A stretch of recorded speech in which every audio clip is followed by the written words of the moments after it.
Serious, therapists of Reddit, what are some red flags we should look for in therapists? If they immediately try to present you with answers to all of your problems, not lead you to your own solutions, there is a major distinction there. Therapist checks for messages during session. Therapist pushes their own religious views on their client. It's a stupid mistake, but it's common. Therapist discloses content of the sessions to third parties. Exceptions to this rule are consultation, clinical supervision, when a therapist seeks a senior or colleagues for technical advice, or when patient's life is at risk. Therapist flirts with client. Edit for formatting and terminology. I think there is a misconception that advice giving is what is most helpful. Therapists don't often give advice, but rather they offer alternative perspectives and create space for a collaborative approach to explore new ways of overcoming obstacles. We, as therapists, shouldn't ever assume we know what is best for a client to do. It is their life. If you have a therapist telling you what to do, I would have to assume there is an unhealthy power dynamic occurring which can have a variety of negative outcomes. Of course there is a time and place for advice, but usually that should come from a peer or family who are essentially at the same power level as you. Edit. It should be noted that suggestions, recommendations, etc. are totally fair game for a therapist to provide. The difference between this and giving as advice is that giving advice assumes you know what is best and you're telling them to do something specifically. I'll often suggest to my clients, for example, have you ever thought about journaling to get some of your emotions out instead of keeping them in? I'd argue this isn't advice. It's up to them to decide whether they want to do it, and I'm not promising any specific outcome. If they seem to like the suggestion, I may assign homework for them to journal. This is more concrete, like some of you have mentioned, but I don't think it is advice. Maybe it's semantics. Also, every therapist has their own style and personality. It's not always going to be a good fit between client and therapist. Shopping around for a therapist should be encouraged if possible. Find what works best for you. If they start most of their responses with "at least" and then try to put a silver lining on it instead of honoring your pain and what you shared with them. Edit. My use of the word honor in this context is meant to convey that you take a person's hurt and trauma seriously. Don't diminish or downplay what someone went through or how it affected them. Instead, respect what they've been through and how they got through it so you can focus on healing. Edit 2. Thank you to the people that reminded me of Brené Brown's silver lining at talk. It is the perfect example. Much better said, and even illustrated in an awesome YouTube video that helped me put this phenomenon into words. If they are distracted at all, check a text or email or anything during session. If they can get you in immediately, it may mean they don't have many clients. This could either mean they are very new or not a very good therapist. Could also mean they had a cancellation, so do some research. Any kind of flirtation, it does happen. Get out of there. Not helping you define goals to move forward. Some therapists are happy to take your money and just let you itch about life for an hour. And while that might be a relief for you, it's only going to help long term if there are actionable steps taken that are agreed upon by you and your therapist. This is the work of therapy and most important, but also when many people drop out. Edit. Also, I see life coaches popping up on therapy resource pages. They are not trained professionals. Avoid. Second edit. Didn't expect such a response, but I'm glad for the open dialogue. A couple good points have been made. Definitely, being able to get you in right away doesn't always mean something negative. I probably should have left that out altogether. Certain therapists, usually dialectical behavioral therapists, do need to be available 24/7, so certainly they might check phone email, but they should also be upfront with you about that aspect of their practice before you begin. And I'm sure life coaches can be helpful in some areas. My main issue is many are attempting to masquerade as therapists. The amount of hours of their training, 100 is what I read, does not compare to the schooling and the postgraduate hours, 2000, others need to obtain for licensure to treat mental illness. With all of that said, this is a great discussion all around, so thank you to OP for beginning it. If they work in a lot of things about themselves and their lives.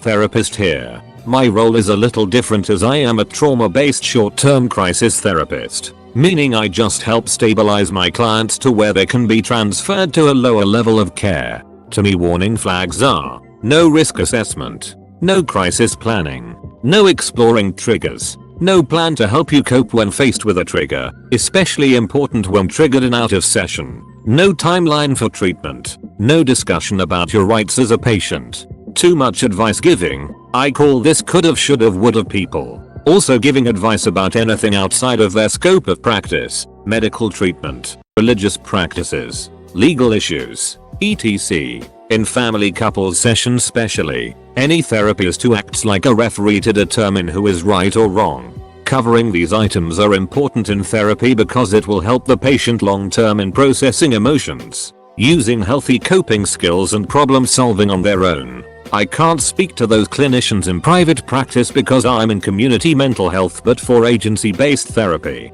it is not a long-term service. Most CMH agencies are bound by EBP, evidence-based practices, which are time-limited and short-term, 6-12 weeks. I would be wary of a therapist who seems like they are dragging out your treatment. The goal is progress, not perfection.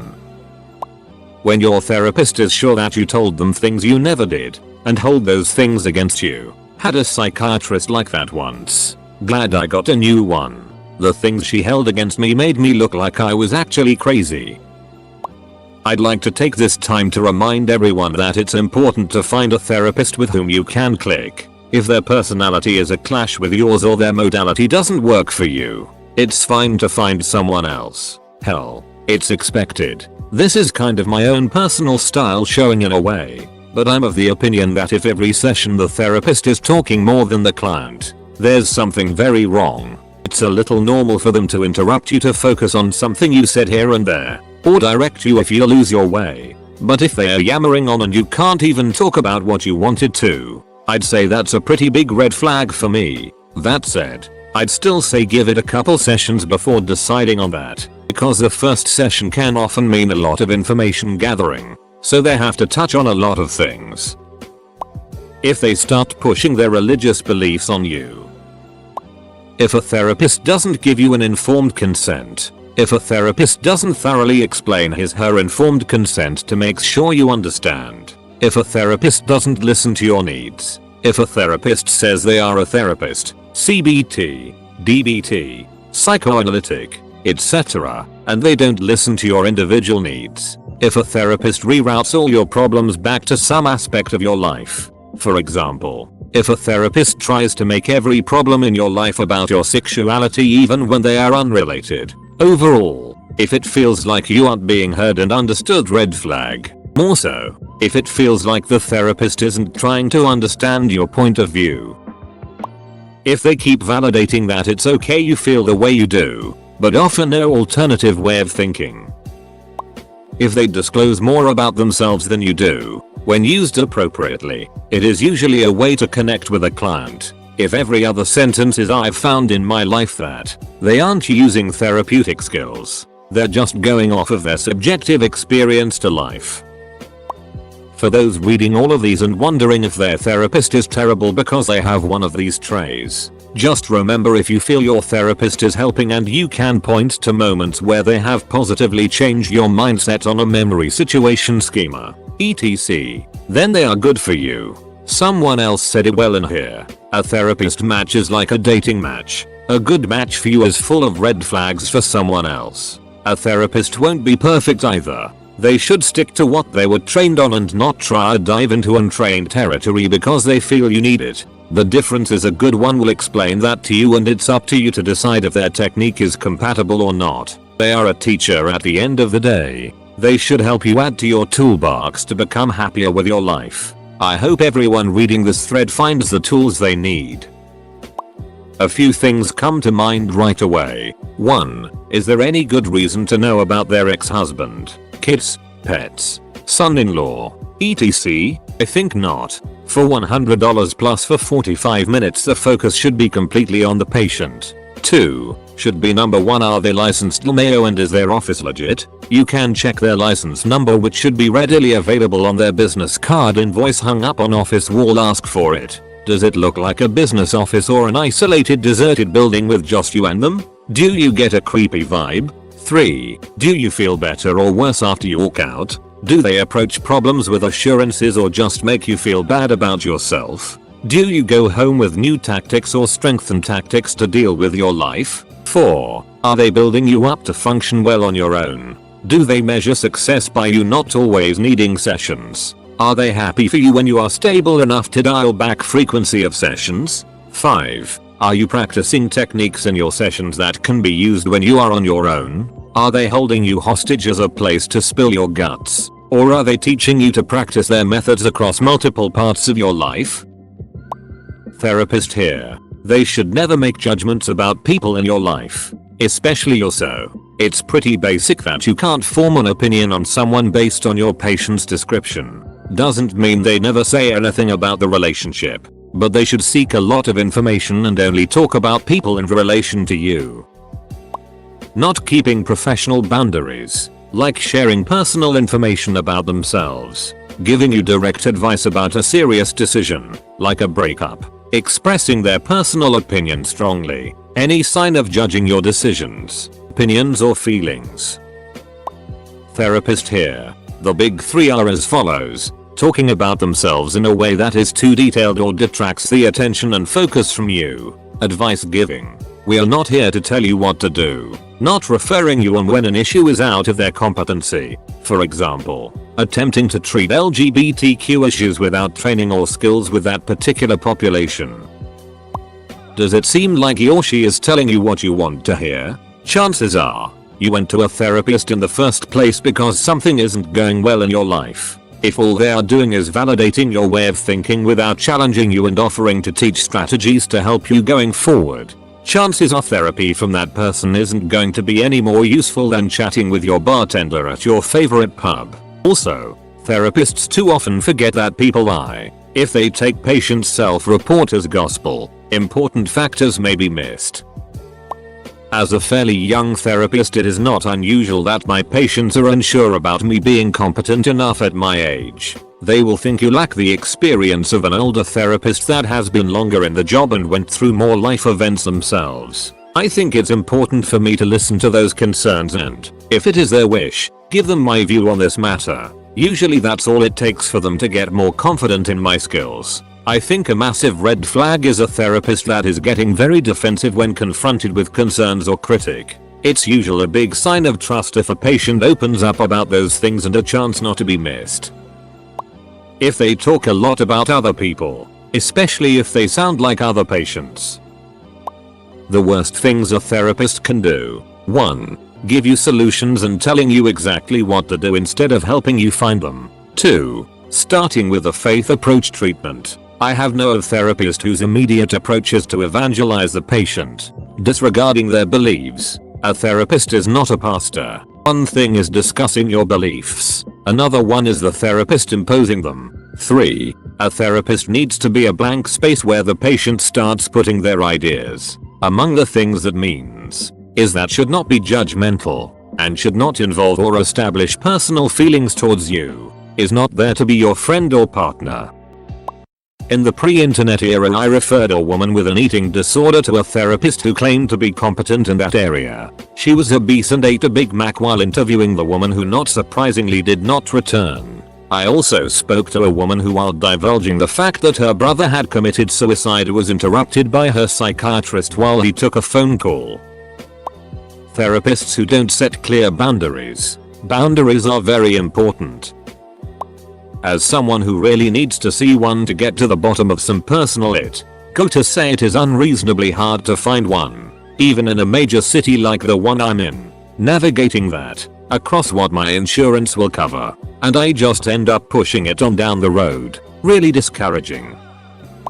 I had a client tell me about how she had a therapist who didn't believe that the client's parents were physically abusing her when she was a teenager, about 4 years ago. And the therapist wanted to talk to her parents to check to make sure the client was telling the truth. You call the child abuse hotline immediately. You don't talk to the abusers to verify the victim's story. This therapist never called the hotline and told the client that she didn't believe her. and my client was abused for 2 more years because of it. If a therapist tells you that she doesn't believe your story, get a new therapist. It's not our job to dictate what is true and what isn't. It's our job to help you process through all of it. Edit. Thought I was on mobile and used for italics more than less than.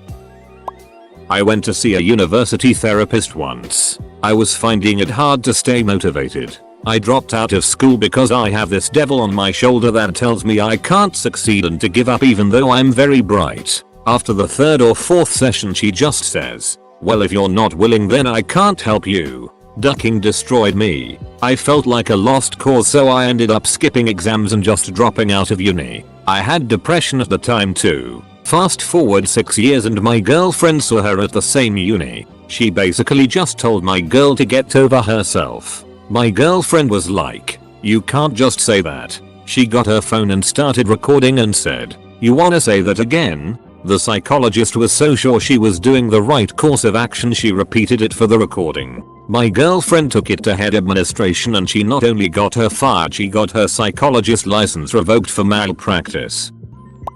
Therapist in training here. I think everyone has covered most of the big ones. Here is a bullet point list of what I think others covered. If they don't provide informed consent. If they don't review the rules of confidentiality every so often. If they strictly provide advice rather than encourage you to think of options. If they don't gently challenge your thoughts and assumptions. If they try to push a religious agenda. Checking their phone and email while with you. Here's what I would add. If they ever at any point make a sexual pass or flirt with you. If they try to friend you on Facebook or any other social media. If they disclose identifying details about other clients to you. If they shame you for any decision or otherwise deliberately make you feel bad. In group, couples, family, etc. counseling, they seem to pick one side over the other. Choose a team. If they disclose traumas that happened to them during the session and somehow make the conversation about themselves rather than about you. Hope this helps. Edit. Dumb mobile formatting. Edit 2. Thank you so much for the gold. I had a therapist who refused to discuss some of my issues. For no reason that I could discern. I just talk and there would be absolutely no response until I changed topics. I got a lot sicker during that time. I tried taking to a therapist about abuse I'd suffered as a child. She shut me down and said we should be talking about positive things and looking forward to my future. She did what every toxic adult had done in my life. Tell me to avoid my trauma. What a poisonous therapist and experience. My old therapist would leave the ringer on her cell phone and would check it during sessions. She would also sometimes talk about how hard it was to come to work some days. She laughed a lot. She would laugh at certain things I struggled with, like porn triggering me, and would brush off those problems with things like it'll change when you get older or fake it till you make it. I suffer from emotional dysregulations and am highly impulsive, so when I get mad I do a lot of ducked up it. When I would share stories about mean things I did while angry and impulsive, she would laugh and say things like, "I can't believe you did that and that's crazy." Eventually she started shortening our sessions from an hour to 45 minutes and sometimes even to 30 minutes. Worst thing was that I requested to see her once every 2 weeks, but she always scheduled me in for once a month. Later on I found out that was highly unethical due to my self-harm and suicidal tendencies, and she should have actually been seeing me once a week instead. When they're invalidating of your emotions. I'm in a Masters of Counseling program right now, and one of our professors says his 2 rules are this: if the therapist is not in therapy themselves, run, and if the therapist is not in some kind of consultation with other therapists to get other perspectives their clients, run. Finally I got something to say. Not a doc, but I was a patient of one. I had been seeing him for almost a year and had made significant progress. I witnessed a tragedy. Came in for my 3-month check-in, and he starts talking about his wife and how she never initiates intimacy with him. I had no idea how to respond. I was still a little fragile but became immediately uncomfortable. The appointment took a weird turn. I couldn't get out of there fast enough. I tell my husband about and how it was really weird overall. Even the receptionist seemed extra anxious. Know it 2 weeks later. His mugshot is on the local evening news. He was arrested for breaking doctor code and having an intimate relationship with a patient. The patient got overwhelmed and asked to break it off. He became obsessed with her. She filed for a protection order and he broke it. His poor wife and kids were humiliated. He went to jail. Ex-family moves to Houston, I think. I couldn't find a doc that would see me in less than 4 months, so I can to go cold turkey off depression meds. It was hard. I felt horrible for 3 weeks. But I made it through withdrawals and now I'll live a healthy life. Thanks fam. A story to answer your question. A few years ago, I was feeling really low about how I looked. Discussing how I felt I didn't fit the standard definition of attractiveness and that sometimes made me feel self-conscious. At the time, I was talking to a life coach instead of a therapist. Friend of the family. The response to me was to just change what I don't like about myself and recommended weight loss programs, eyebrow treatments, skincare salons, places to straighten my hair, etc. I left our session hating myself more than I walked in. If a therapist ever did this now I would leave on the spot. I never said I wanted to change. I wanted help feeling okay with how I was and this lady didn't pick up on it. Her suggestions to me said, "Oh yeah, I agree, you're super ugly, here's how you fix it." If a therapist doesn't welcome confrontation or check in with you about how the process is going, they need to make sure you're getting something out of therapy so they can be effective. If they're not willing to change their approach to fit your needs, then you'll want to find someone who can. I'm not a therapist, but a red flag that I should have found when I saw one of my first therapists is that if they get political, you should go immediately. Me and my therapist would constantly argue over political beliefs, which worsened my anxiety and depression. In retrospect, I would have left long ago. Countertransference, when a therapist projects certain feelings or assumptions onto a client. My ex-partner and I had started couples counseling. At some point, I revealed my negative opinions about cops and the entire law enforcement system, grounded on personal experience. She told me her husband was a retired cop and argued with me. She had a contentious attitude in the next session. Unprofessional nitwit. Using just before making suggestions or assessments. When you tell someone just try to stay positive or just try not to let it get to you, you're basically saying your problems are trivial, and you wouldn't have them if you just tried harder. It's a surefire way to create a rift and make the patient feel itty. If someone's struggling, be careful how you speak with them. Nobody wants to infer that the struggle therein is a result of them being lazy or weak.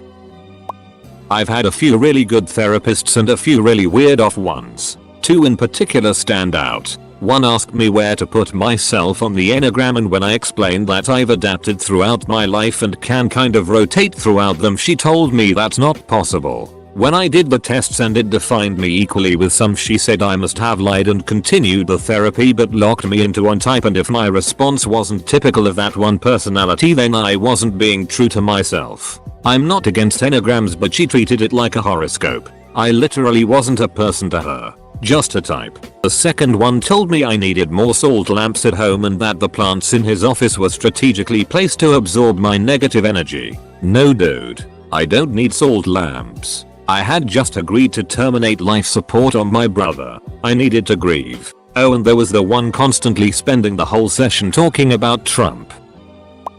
Good lord, why are there so many quack therapists out there? Why is there not better oversight for this field? This is absolute lunacy. I'm training to be a therapist and there's 4 big no-nos. 1. Do not give advice. Unless the person specifically asks for practical help, then advice is useless. 2. Do not bring your own stuff unless it will be useful to the client. 3. Do not ever break the boundaries or allow a client to do so without calling them out. 4. Do not try to save clients. You can light the path, but they have to do the work. When they start to say stuff like she, he, they is looking for attention, they don't help at all. I mean, like a lot of attention seekers. Some can be, but telling that to someone WHO needs help will make them worse. Another us when they have the smart intention to purposely ignore something important that is said, or blame their problems on the patient. I'll probably get buried in the comments, but oh well. I've been working as an LMSW for 2 years in a clinic. Here are some red flags. 1. When you act out your strong emotions. Therapist gets triggered and gets defensive, angry, or in general projects their emotions onto you, as opposed to being a holding space to allow you to process them and then work through them.